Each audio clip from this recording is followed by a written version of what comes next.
For 200 years, the UK's rail network has moved passengers from place to place. Tens of thousands of men, women and children have boarded trains every single day since those earliest journeys. For the vast majority, the journey ends without incident, but for an unlucky few, something goes wrong and the railway adds another disaster to the record books. We tell the stories of those darkest days and the people caught up in them. Welcome to Signals to Danger. 3 people have died after a passenger train derailed near Stonehaven in Aberdeenshire this morning and caught fire. We went through a massive fireball.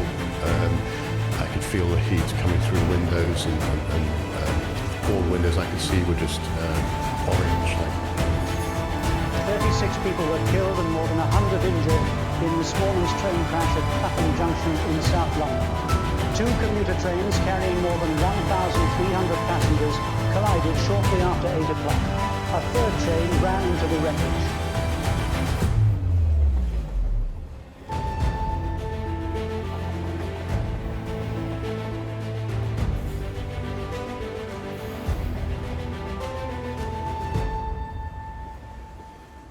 Hello and welcome back to Signals to Danger. If you've been here before, you'll know that I'm Dan, and together we'll be exploring a disaster which took place on Britain's railway network. If you haven't listened before, those facts do remain the same, but I'd like to say how much of a pleasure it is to have you here. Introductions done, let's head straight into the episode. Today's story takes place in 1972, but before we go there, we're actually going to start by looking back 100 years before that date, in 1872. This year saw the UK's Parliament pass the Licensing Act, and as unrelated as this might sound, bear with me. I'm going somewhere with this. The Act was the first real attempt for the government to exercise control over a particularly problematic aspect of British culture, the consumption of intoxicating liquids.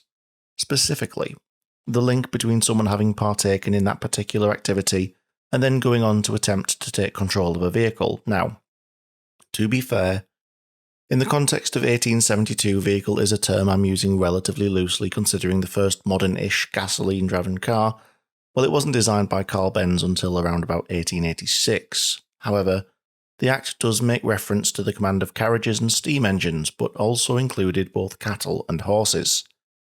The punishment for failing to observe this new rule?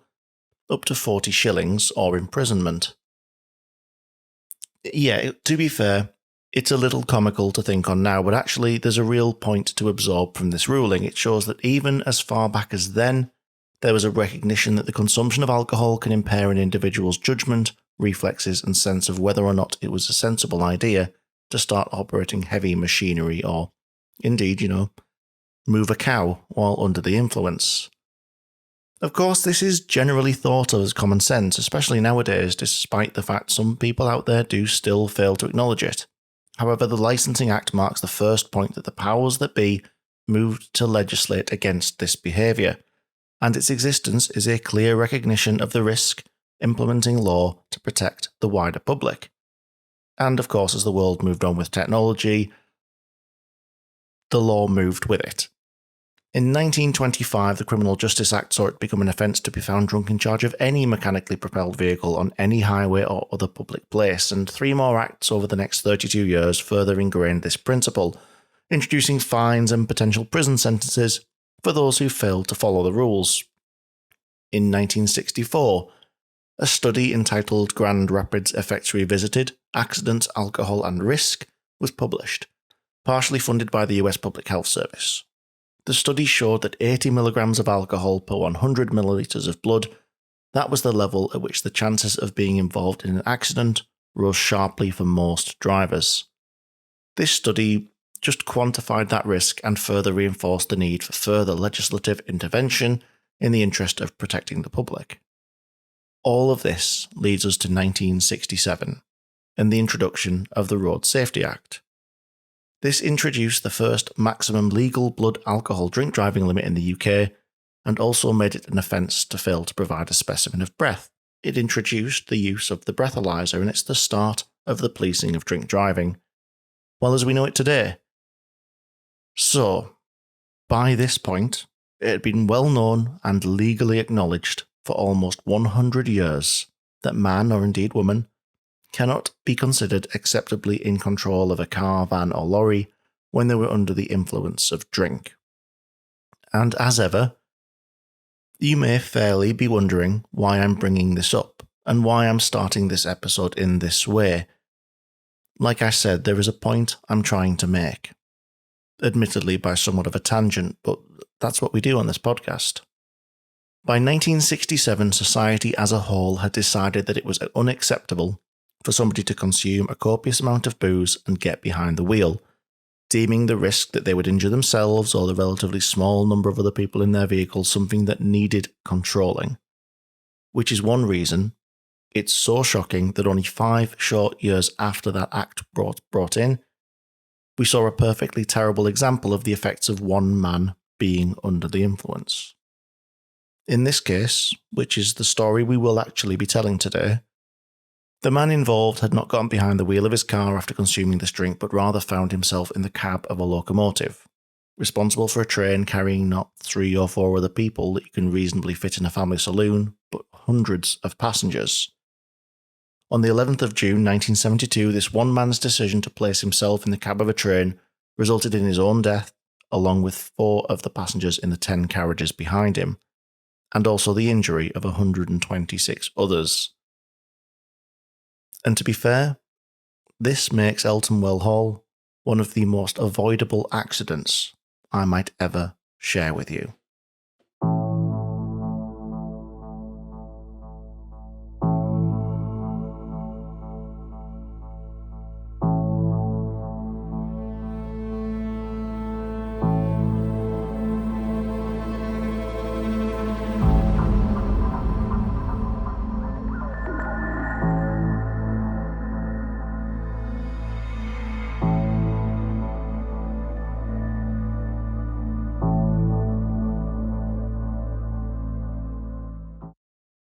To start telling today's story properly, we don't need to think of the 11th of June 1972 as a dark day filled with disaster, as it sadly came to an end, but rather we should look at how the day started.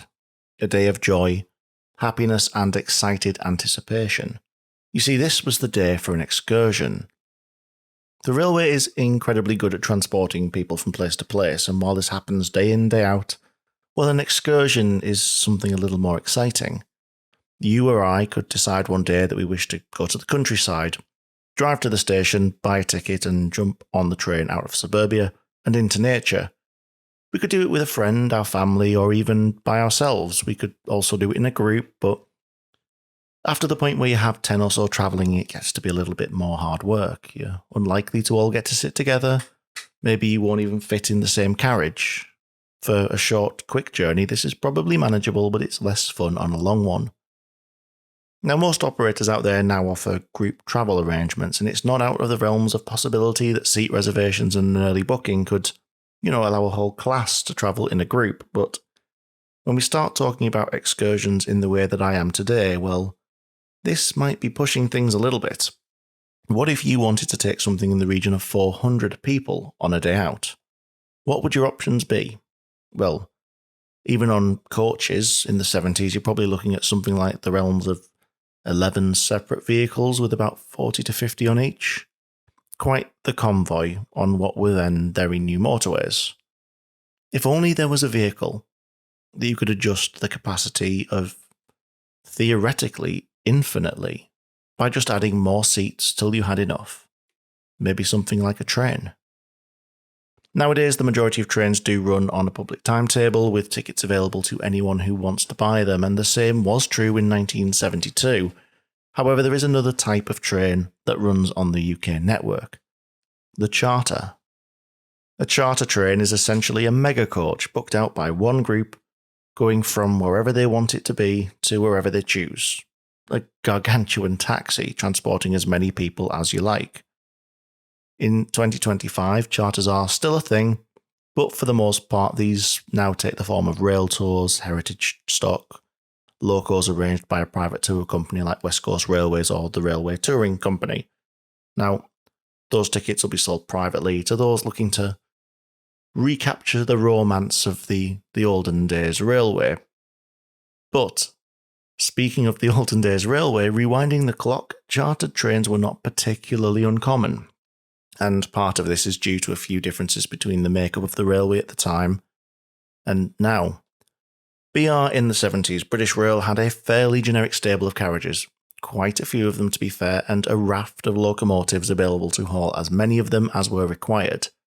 Nowadays, train operators predominantly have fixed formation multiple units, or MUs, and the capacity of these only comes in multiples of a full set, so an operator who ran 3 and 5 car trains would only ever be able to provide 3, 5, 6 or 10 car trains, which sounds like it gives you a bit of flexibility, but there's really not much of a bespoke solution there. If you only needed 8 carriages worth of seats, well, you're paying for 10, aren't you? Safe to say, the shift to MUs would throw something of a spanner in the mix, but back in the 70s, not an issue. You need 7 carriages worth of capacity. Let's pull 7 carriages out the sidings. The size spanner is not the only one in play, however, as there is another problem that the modern operators would chuck in. After 1994, all of the passenger services in the UK were privatised.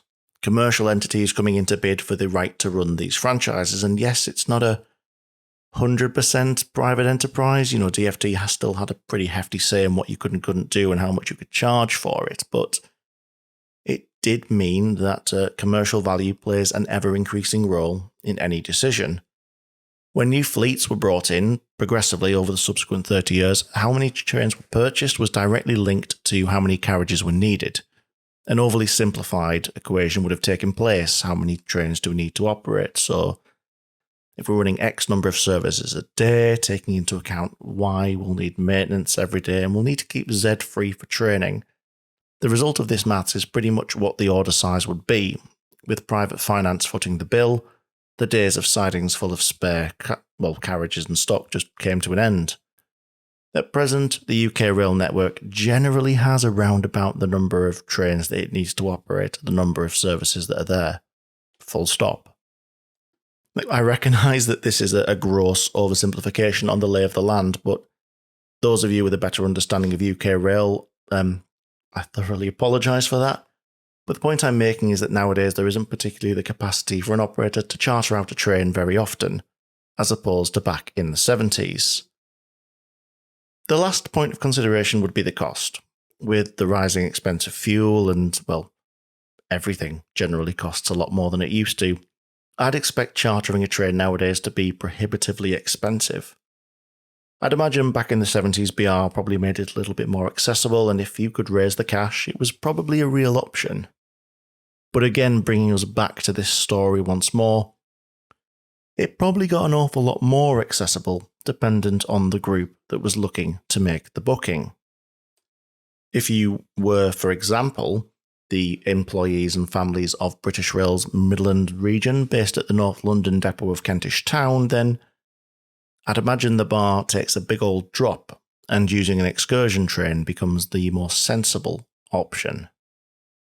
And that is how we got to this point, the start of today's story proper. On Sunday the 11th of June 1972, not 1 but 2 excursion trains were laid on for the depot's annual works outing from London to Margate on Kent's Thanet coast. This was to be a long, full day out for their staff and their families, and it was an early start with the trains departing from Kentish Town at 8:30 in the morning.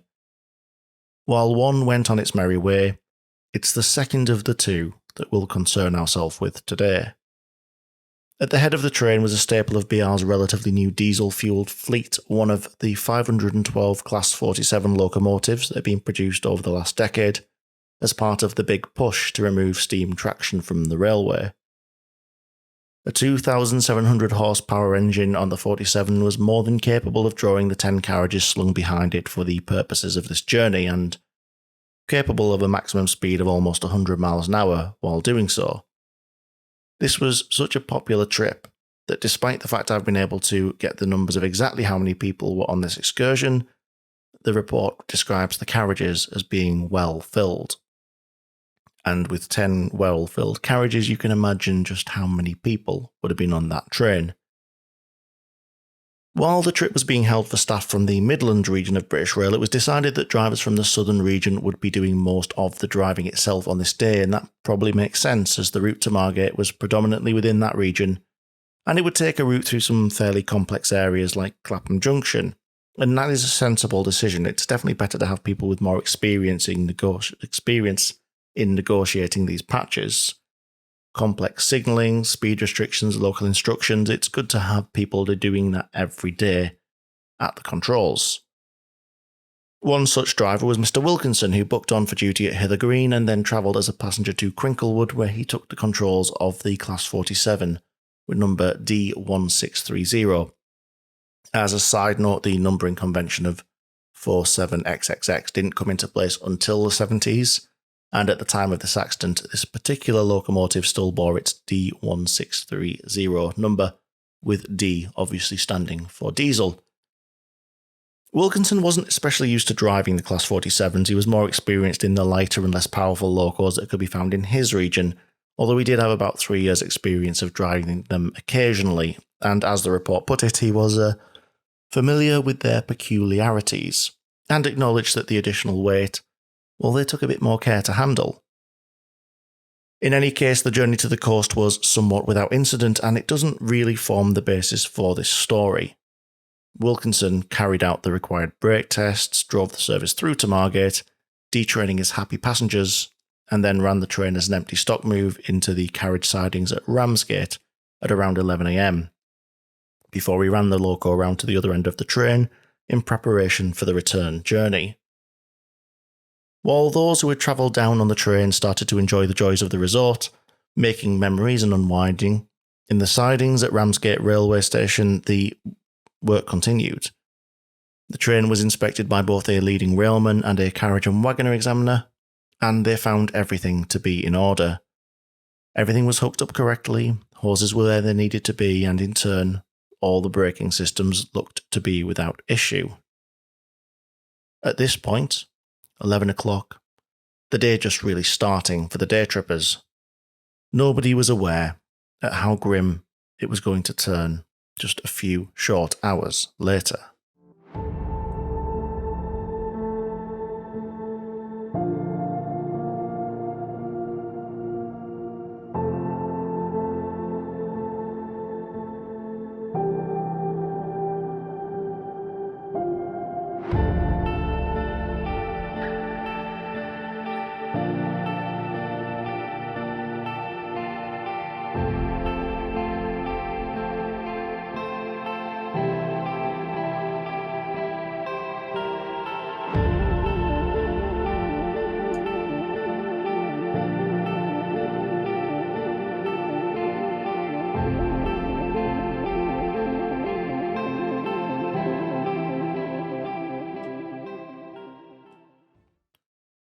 This is the point where another character needs to be introduced to our story. While Wilkinson brought the day trippers to Margate, he wouldn't be the one to bring them home again. This duty would be rather taken by Robert Willesden, another Hither Green driver. He'd been due to book on duty at the depot at 15:22 before catching a train to Dartford and changing for another to Ramsgate to pick up the excursion train for the return or its backworking. This didn't happen quite as expected, however, when instead of rocking up to book on with driver Stevens, who was acting as the motive power supervisor that day, Willesden picked up the phone instead. He informed Stevens that the train he was supposed to travel to Dartford on didn't run on a Sunday, and as such he would be aiming for a different train to get him to Ramsgate. He also asked that his secondman be instructed to meet him on the train so they could travel down together. At this point, it's important to add that the signing on process is a good opportunity for a supervisor to check that the driver arriving is actually in the condition required to drive the train. In fact, these checks are still undertaken in the rail industry and we refer to them as fitness for duty checks. In the circumstance, that process was, somewhat circumnavigated, with the manner of speech on the telephone the only real opportunity Stevens had to make any judgment. As it happens, he recounted the conversation as normal and accepted the call as Willesden booking on for duty. The secondman for this service was by the name of Stokes, and he booked on at around 3:15 and was told that Willesden would meet him on the 15:32 train. He then travelled on this train as far as Dartford and changed for another, heading down to Margate. Strangely though, Willesden was not an individual he came across on either service. On arriving into Margate, Stokes called Stevens, only to be told that he actually needed to be at Ramsgate and not Margate itself. Stokes made moves to remedy this error, and shortly thereafter found himself at Ramsgate and reported to the staff there, who pointed him to his train. The first point anyone from BR saw Willesden this day was actually at 5:30, when he strode into the staff room at Rainham Station, some 30 miles from the depot he was supposed to be booking on at, and 2 hours after the train he told Stevens he was going to be travelling on.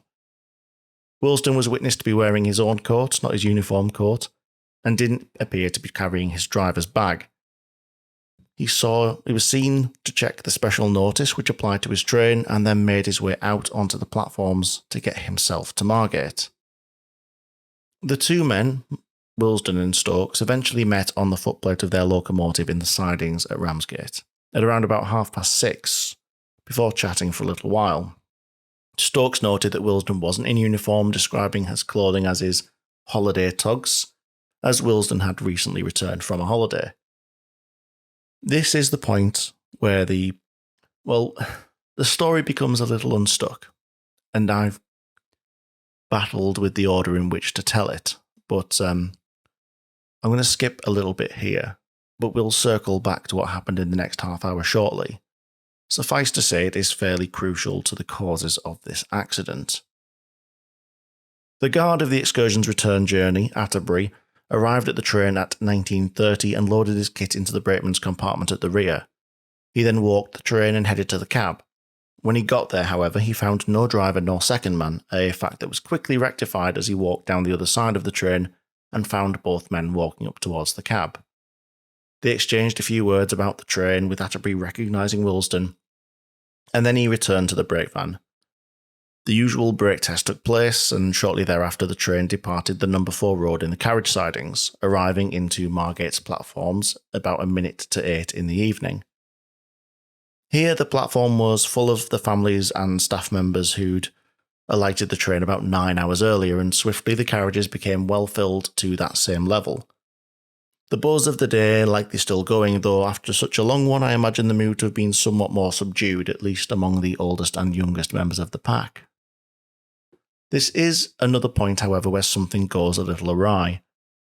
At 8:05, station staff gave the right-of-way signal to Atterbury, and he signalled it back to them so it could then be passed on to the driver. But then nothing happened.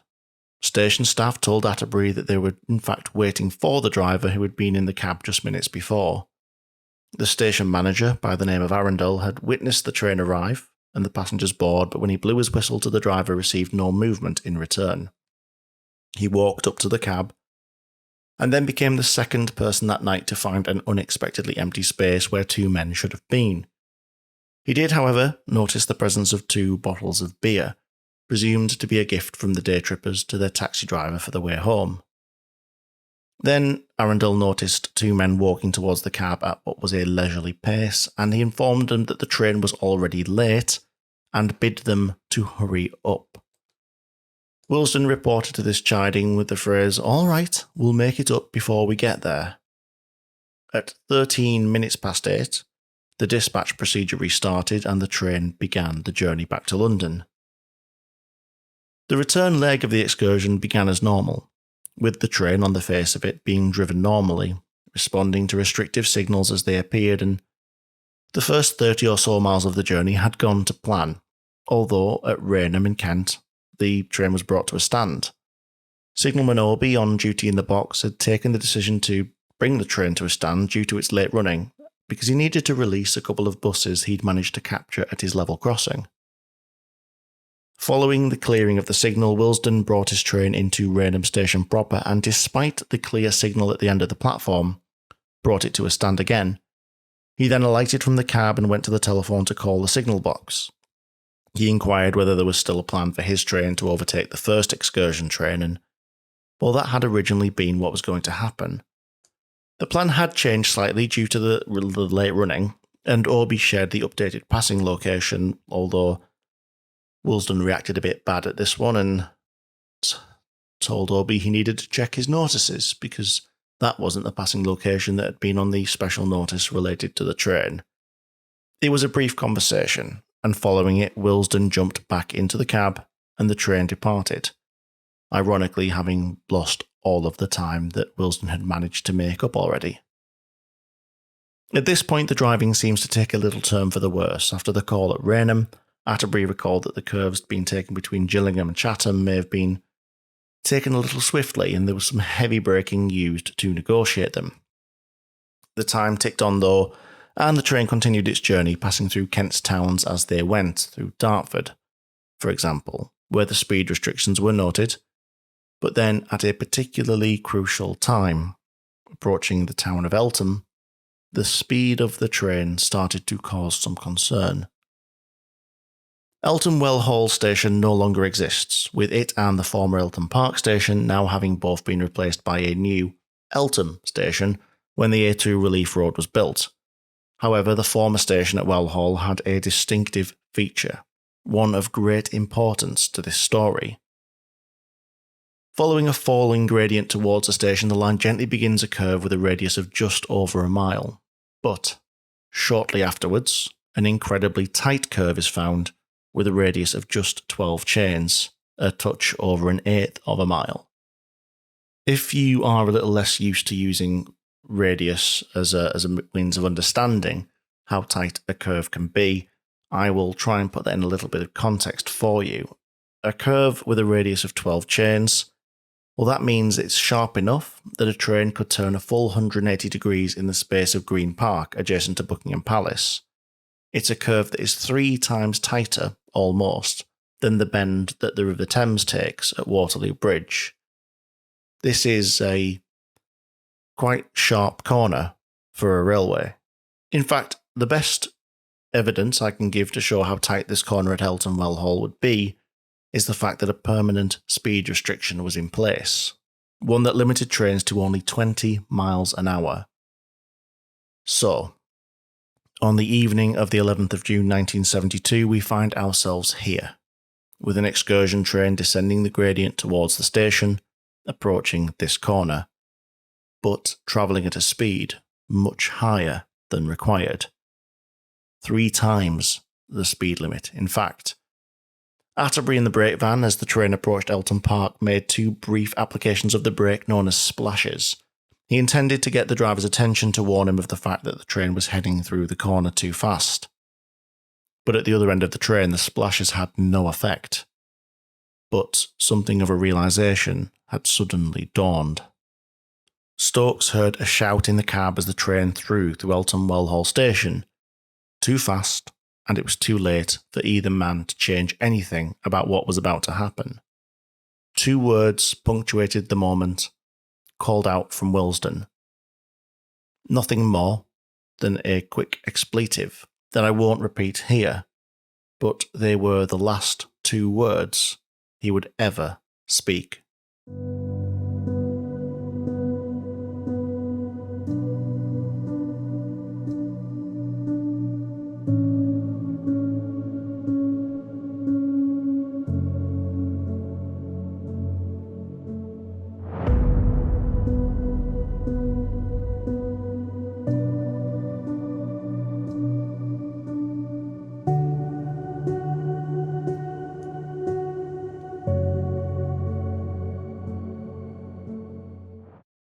The excursion train had no chance of negotiating the tight curve at Eltham at the speed it was travelling. Not at all. Entering the curve at 3 times the speed the line was limited to eliminated any safety margin that was built in from an engineering perspective. And as it entered the curve, the locomotive overturned. Tests later showed that at 60 miles an hour, the distribution of the locomotive's weight would have skewed so far that the inside rail of the curve would only have been supporting 6 tons of its weight, while the remaining 108 tons of Class 47 would all be bearing down on the outside rail.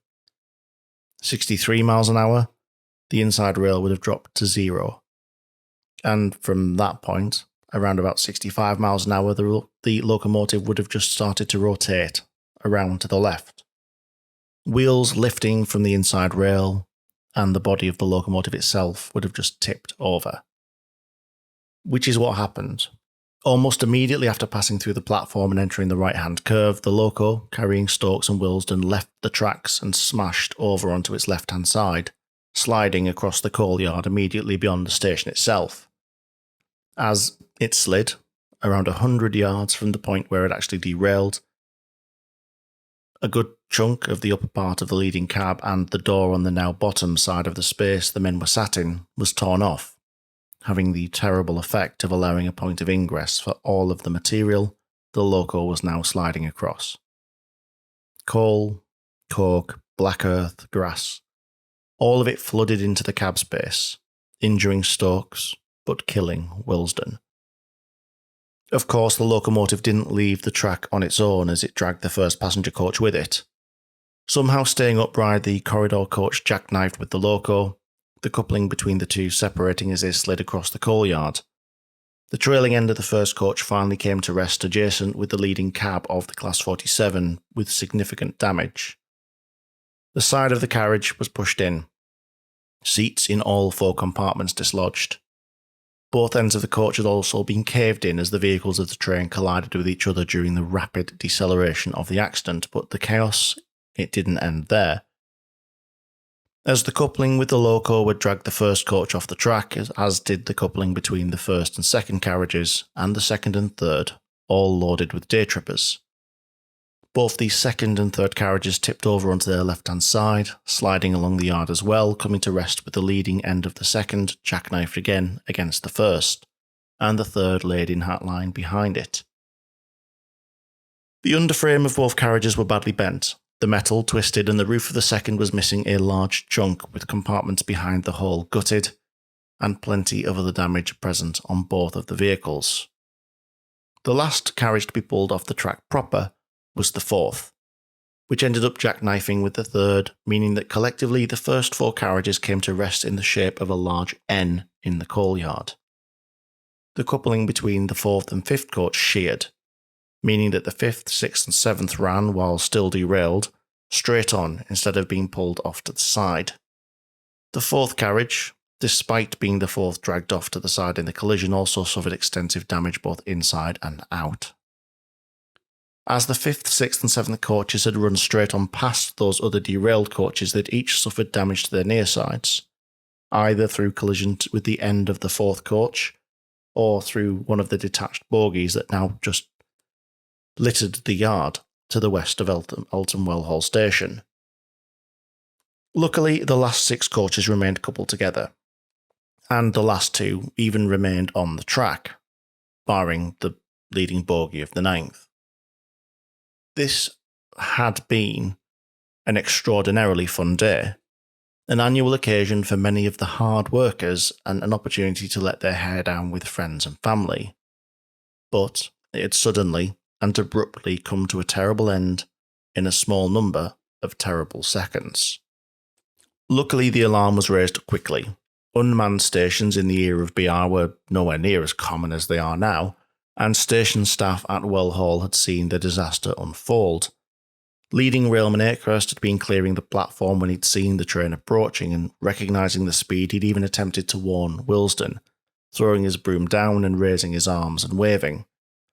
We now know that this was, sadly, to no avail, and the train went by without the sound of brakes that Akehurst had hoped to hear. While he was unable to see most of the derailment himself, as debris and dust filled the air, it was clear that a disaster had occurred. Akehurst immediately telephoned the signaller at Dartford and placed detonators on the track to protect what was left of the train. The signaller at Dartford was already aware that something had gone wrong, as all of a sudden all of his track circuits went to occupied at 25 to 10 in the evening, as a result of what appeared to be a power surge. And when this was immediately followed by the phone call from Akehurst, all of the signals in the area were thrown back to danger, and the emergency services contacted.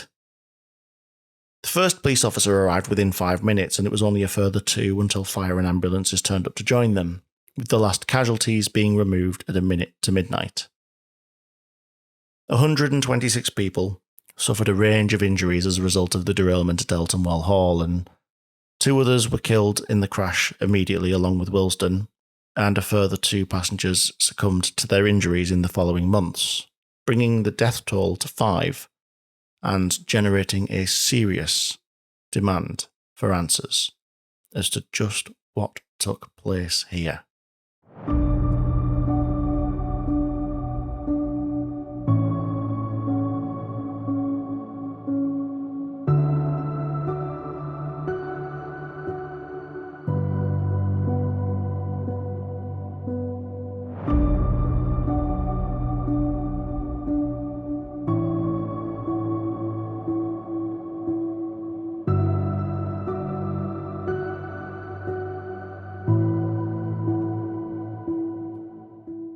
As with any accident, investigators were called in to look at what led to the death and destruction, and they would of course start in the usual places.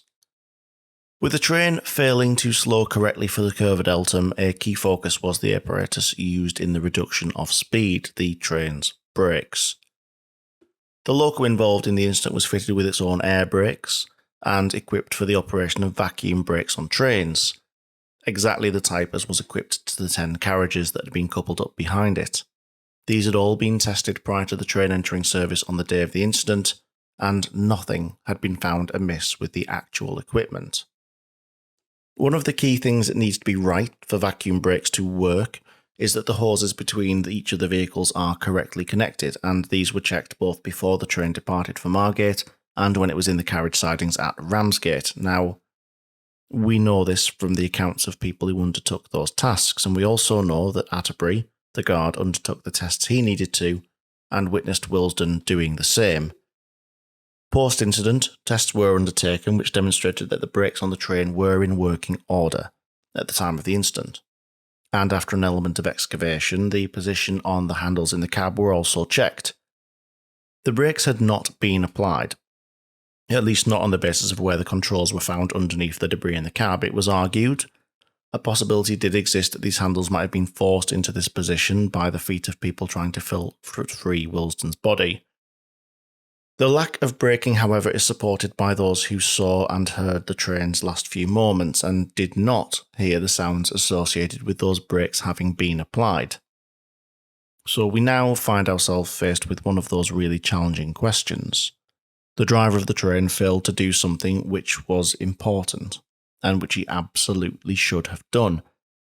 The easiest way to figure out what the reason is would be to ask him, but unfortunately, considering Willesden was likely the first casualty of the crash, those answers would not be forthcoming very soon. Or, at least it would be expected that that was the case. But the main cause of why Willesden acted in the way he did, or rather failed to act at the crucial moment, is a question he was still able to answer, after a fashion. A fairly routine part of post-accident investigations nowadays is the testing for alcohol and drugs in the system of those involved, and while this procedure will have developed since then, one other procedure has been a staple for many years following major incidents: post-mortems.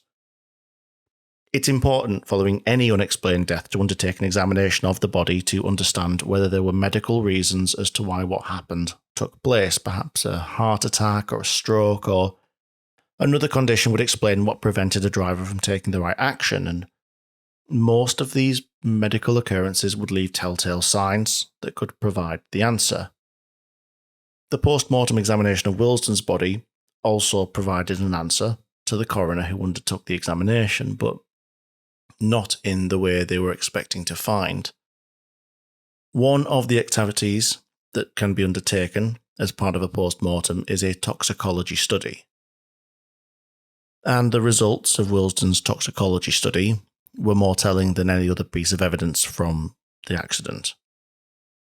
His blood alcohol level after death had been 278 milligrams for every 100 millilitres of blood, and his urine alcohol level was 326 milligrams per 100 millilitres. If you cast your mind back to the start of the episode when I was talking about drink driving legislation, well, the limit that was set 5 years earlier by the Road Traffic Act had set a firm limit for blood alcohol levels of driving a motor vehicle at 80 milligrams per 100 millilitres of blood. Willesden had been at the controls of this train at almost 3.5 times that limit. In fact, and even more shocking, the fact that the urine alcohol level was that much higher, well, that means that his body was probably still absorbing alcohol at the time he died. And there was a distinct possibility he may have been consuming it as recently as an hour before the accident. And this would have been at a point the train was underway. To put this level of drunkenness in context, this is the equivalent of having consumed 8.5 pints of bitter. It's not a cheeky half on the sly. It's a considerable amount of intake by pretty much anybody's measure. The next step for investigators was to try and unpick the events that had preceded Willesden being in the cab of the train in this condition, and this would at least rely on the accounts of others, and the first step here was to interview those who may have spent time with him prior to his events on duty that day. Firstly, driver Willesden's father was spoken to, shared, well, he admitted that the man drank quite a bit of beer while off duty, which would probably explain his uncanny ability to outwardly disguise the amount that he'd consumed. Of all the people he'd spoken to on the day, everyone who'd come across him, not one of them had perceived him to be staggering, slurring his words, or exhibiting any of the other signs of being in a considerable amount of drink, yet clearly he had been. The view that Willesden could hold his beer very well was shared by other acquaintances, including his brothers. In terms of piecing together his movements of the day, the brothers seemed to have been present when the booze started to flow. The three men began by making their way to the Cherry Orchard public house in Rainham at around about 1 p.m. on the day of the accident. While there, in the space of just over an hour, Willesden consumed 2 pints of bitter and a third of light ale, with the trio departing at around about 2 p.m. when the pub closed. That's right, younger listeners, the pub didn't always used to be open all day, but rather only for luncheon and supper, with a few hours in each window available for the consumption of intoxicating liquor. Following leaving the pub, the younger of the brothers described what they did next as being playing inside with the children. However, well, there is a bit of a discrepancy here. Both surviving brothers make no reference to drinking any further with Robert. However, in a later conversation with Stokes, Willesden dobbed himself in. He'd said that he went somewhere and drank some sherry. In any case, we know that Willesden did eventually make his way to Rainham Station and then make his way to Ramsgate, later than he claimed he'd actually be turning up to work, but at least he was on his way. The opportunity for Stevens at his depot to ascertain whether he was fit for duty had been removed from the fact he was booking on by telephone, and he hadn't really gotten close enough to anybody else to have them judge his state other than by his appearance and the way he was walking. And that was until one point, when he met Stokes on the footplate of the locomotive. And this is one of the big missed opportunities of this whole drama. When they met on the train, they initially chatted about the holiday that Willesden had just returned from, and in Stokes' opinion, he appeared to be quite normal and steady. Though when Stokes turned around and directly faced Willesden, he stated later that he'd smelt something pretty strong, and asked, "Christ, what have you been doing?" This is the point at which Willesden replied that he had had some beer at dinner time and ended up going somewhere and drinking some sherry. That alarm that Stokes demonstrated is probably fairly reasonable, and you might expect that he would have felt obliged to maybe take some action on the matter.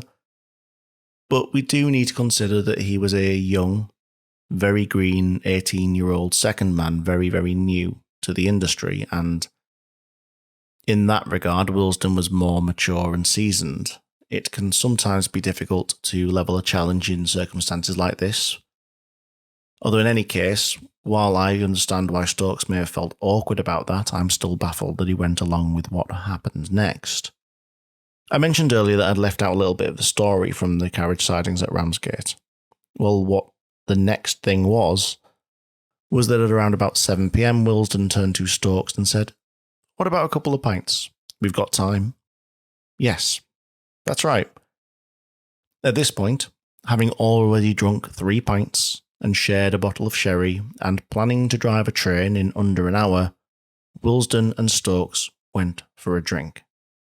They walked down to the Railway Staff Association Club, where they each drank a further 3 pints of bitter in a short window of time before making their way back to the train in preparation for the journey back to London. Just a normal visit to the pub, with Willesden spending some time on the one-armed bandit present there. There is also the possibility that a bottle each of light ale was consumed, but these statements do conflict a little bit on this one. So by the tally that I'm keeping, Willesden, when he sat there in the cab, about to open the taps on that Class 47, prepared to transport families and other railway staff on their way back to London, had consumed at least 6.5 pints. And potentially, depending on who you believe, also a third of a bottle of sherry. Now, this amount would start to affect anybody who had imbibed it, so even if they were used to this level of consumption, and they didn't feel the ill effects of it in the same way that you and I might, if my years of drink driving campaigns have taught me anything, it is that your faculties can be dulled long before you realise that it is happening. The final point made by the doctor who was consulted in the investigation was that to achieve the urine alcohol level seen following the incident, with its difference to the blood alcohol level, Willesden would have had to have consumed about a quarter bottle of spirits in the final 75 minutes of his life. We've accounted for around 6 pints for sure, but those levels are more consistent with 8.5 pints of bitter, so 17 units of alcohol, give or take, in new money. The totals didn't add up, and investigators hypothesised that he took a small bottle of spirit into the cab and drank it there after leaving Margate. He'd had the opportunity to buy one. He might have had one in his pocket the whole time, perhaps saved from his holiday. And he might have put one unobserved in the cab at Margate. In addition to those 2 beer bottles that were in the cab, which were, to be fair, found with the caps still attached to the broken bottlenecks, fragments of a small glass bottle were found. Initially, questions were asked as to whether it may be a spirits bottle carried onto the train by the man, but actually, after a little bit of extensive research, it was decided that the balance of probability was it was actually an old-fashioned medicine bottle. There was a very valid point made, however, about the absence of an empty bottle of spirits lying there in the cab. If a man was going to surreptitiously drink spirits in the cab of a train, probably isn't outside the realms of possibility that the evidence might have quickly found an exit through the cab window once the contents were disposed of. As it has happened, what had been discovered, even with ambiguity around spirits and sherry, was it was enough to wrap up a conclusion to the cause of the accident at Eltham. The final conclusion of the report, as written, reads thusly. The sole cause of driver Willesden's allowing his train to enter the Well Hall curve at 65 miles an hour was that he had grossly impaired his ability to drive safely by drinking a considerable amount of alcohol both before and after booking on duty, including some shortly before leaving Margate and some more in his cab during the journey. Second man Stokes, on his own admission, drank 3 pints of beer in the club at Ramsgate and in direct disobedience of Rule 3V of the then British Railways rulebook, which was that employees must not consume intoxicating liquor while on duty. This was disgraceful. I am quite sure that Willesden was the ringleader in the drinking at Ramsgate, and Stokes, aged 18, was much the younger man, and he would have needed a stronger character than he had not to have followed his driver's lead. It would seem that the driver's regulation of the train up to this point where he failed to brake was reasonably normal, probably through instinct. I understand that Stokes had never acted as second man over the Bexley Heath line before. He did not know the route and could not have realised, even if he had been stone cold sober, that Willesden was not braking for the Well Hall curve when he should have been. The final line of this final conclusion: driver Willesden alone was to blame for this accident.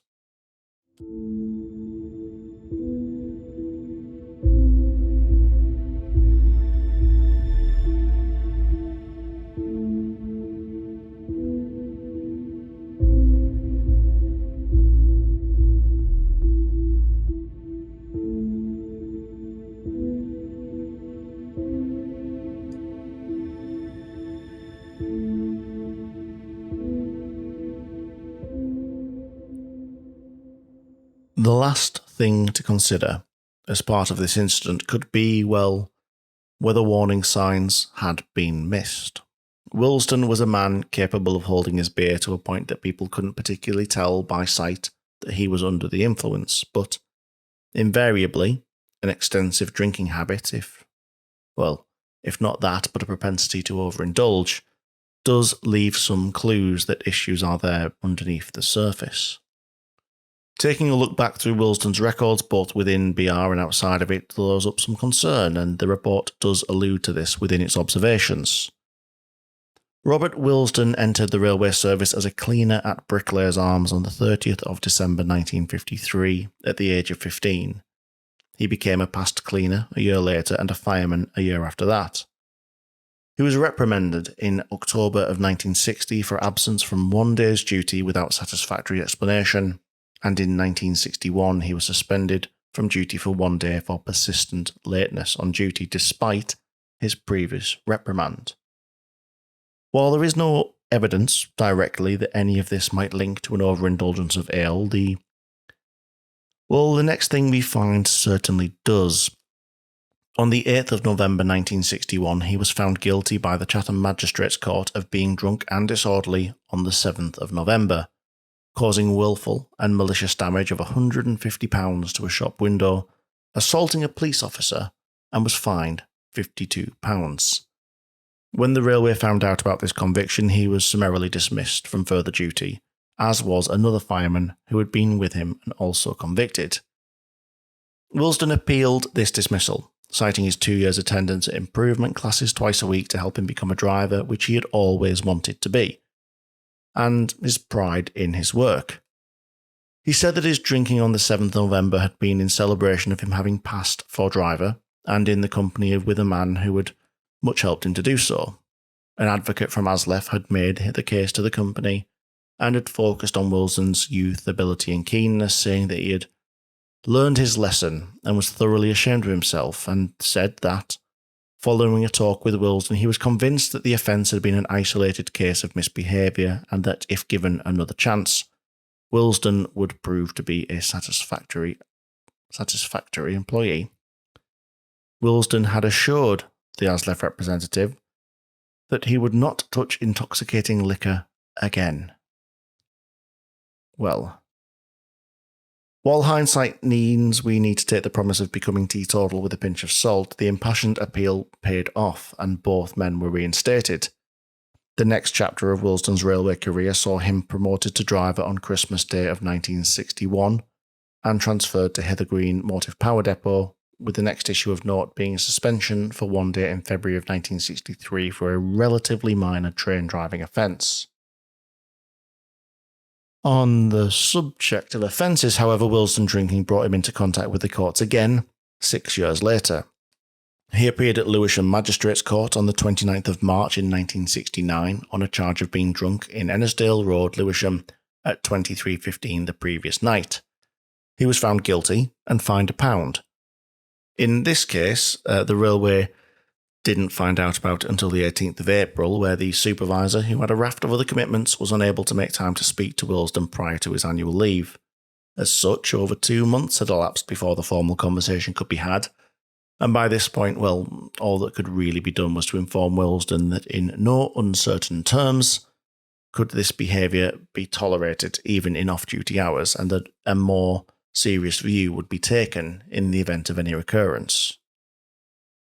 The investigator had his opinions on how these issues were handled by British Rail, saying, in view of the fact that Wilsden's drunken offence in 1961 appeared to be an isolated lapse and that it occurred when he was off duty and had a success to celebrate, and taking into account his keenness and comparative youth, I do not at all criticise the then line manager for deciding to give him another chance by allowing his appeal.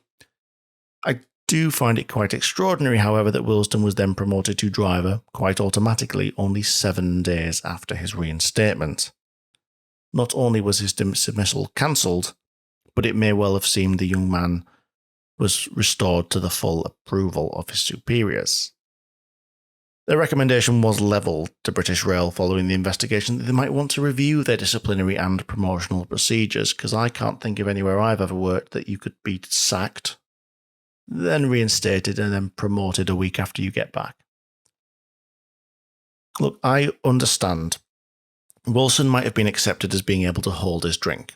For me, it's fairly apparent that this man may have had something of an issue with his drinking. People can go out and drink, and to be fair, people are generally capable of doing this to excess on occasion. If I was to sit here and tell you I've never consumed a bit too much booze, I'd be lying, and my wife would probably be the first person to tell me that from time to time I might have a glass or two too many.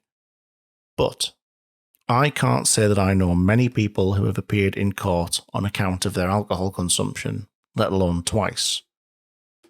Add into that throughout the investigation, friends and family have stated that he could have appeared fine after consuming up to 12 pints. That is impressive, but it's not normal.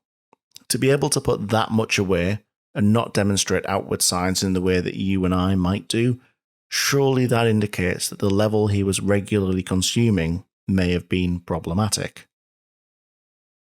I'd like to think nowadays this pattern of behaviour might be recognised, especially taking into account the criminal convictions and the fact that the train driver, well, it's a regulated profession. A responsible operator could proactively approach the issue and offer support and guidance, ultimately looking to mitigate the risk. However, this incident didn't take place in 2025.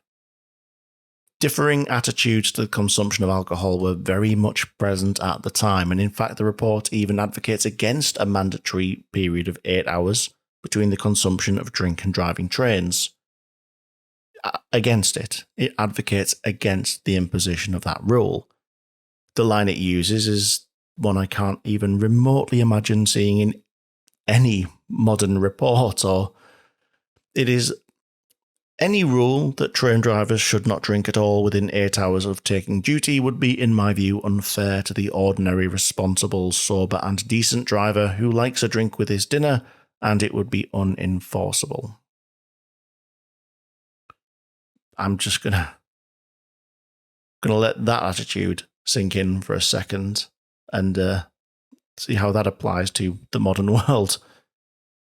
But that does bring us towards the end of the tale of Eltham Well Hall. This was entirely and incredibly disappointingly an entirely avoidable accident. Every person on that train was placed at risk by the actions of one singular individual. It's likely that at the start of the journey that not one person on that train would have had any idea of the risky situation that they found themselves in. Stokes might not have perceived a risk. Willesden was, despite the smell in his breath, exhibiting all the signs of being in complete control. Add into this the fact that Stokes himself had indulged in a few beverages at the pub. Perhaps his own sense of self-preservation had been somewhat dulled when he climbed into that cab again. Willesden, well, he won't have felt any risk at all. He regularly put this mountain away. Will have felt fine at the time, was probably benefiting from an element of Dutch courage. Possibly so used to this level of consumption that he won't have even considered that his reaction times and situational awareness were becoming more lacking by the minute. The passengers, however, well, they will have had no idea whatsoever. While the two men in the cab knew that rules had been broken and had an opportunity to decide whether they were fit or not, this is a luxury not afforded to the hundreds waiting on the platform at Margate, 126 of which would end up injured and 4 that would lose their lives. As an individual, we are constantly assessing what we're doing, measuring an activity and deciding whether or not the risk is outweighed by the reward. Do we want to walk down that footpath? Do we want to eat that food? Do we want to climb that tree? We reserve the right to risk assess our own lives. The passengers on Margate platforms were robbed of this opportunity. They were making one assessment: is it safe to get on the train? This is a judgment made by thousands every single day and almost universally has the same answer: yeah. They couldn't have known that they weren't asking the right question. Willesden had introduced a significant factor into the equation that they had no chance of knowing. And had they had the knowledge of the 16 units in his body at the time they were waiting to step onto those carriages? Well, I imagine that those well-filled carriages we later saw crumpled and broken, they would have sat empty in the platform.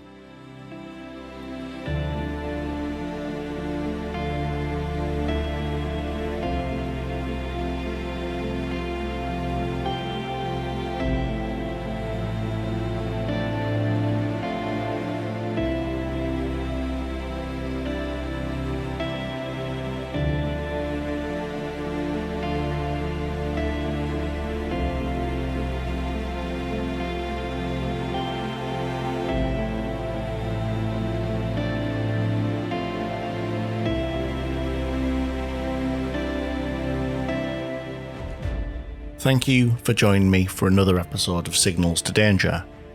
As ever, you can find us on social media at Signals to Danger on X, Signals to Danger on Facebook, or you can drop me an email at daniel.fox@dfrailmedia.com. All that it remains for me to say is a very big thank you to every one of you who supports the podcast on Patreon, where subscribers can listen ad-free. If you want to look at the details of how you can support the podcast, get yourself over to the support page of signalstodanger.com. Until the next time, travel safe.